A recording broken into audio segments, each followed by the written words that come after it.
Your project sponsors are supposed to promote and protect your project.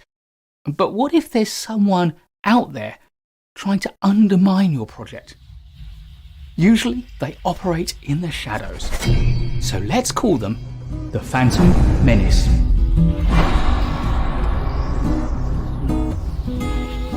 I've written a couple of substantial articles about how to handle tricky challenges that can arise from working with your project sponsor. The first of them was how to handle a difficult project sponsor, 7 different types. And that got a lot of interest. But a few people came back to me in private, asking about even more challenging problems. Their concern was not that their project sponsor was hard to handle. No, it was worse than that. They felt that their project sponsor was actively working to undermine their project. For them, the advice in my original article didn't go far enough, and their questions and experiences challenged me to think even more deeply about handling really difficult project sponsor behaviour.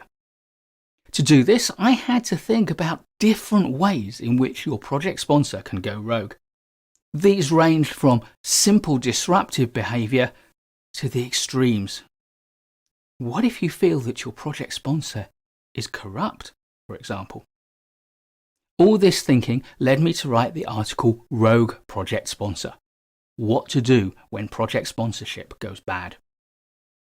But there was a scenario I didn't address, and that was deliberate.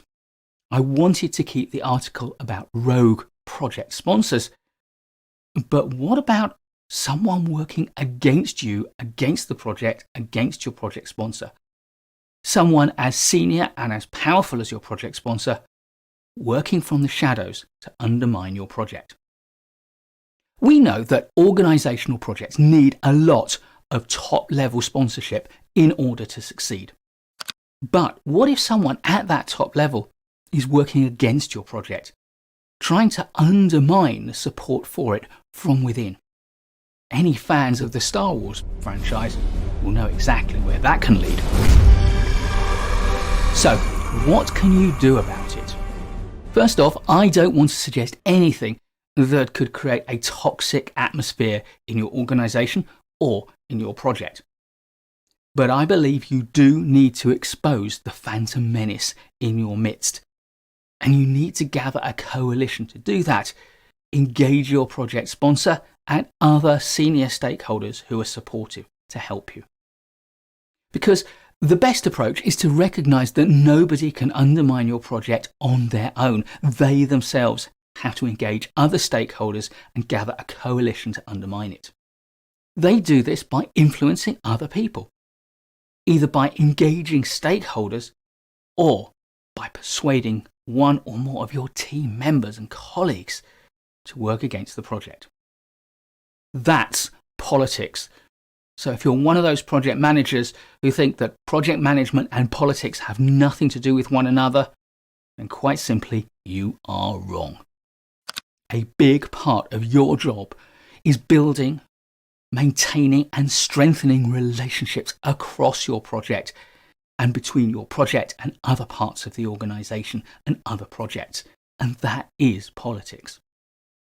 That's why I haven't just written about project politics, I've also done a short video about it, and I've done a full live stream about it, and no doubt I will return to it again and again in different ways.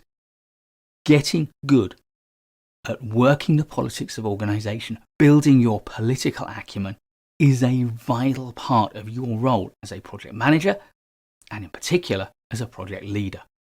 It may feel uncomfortable for you, but politics is something you need to get used to, because whenever there are 2 people in a room together, there's politics.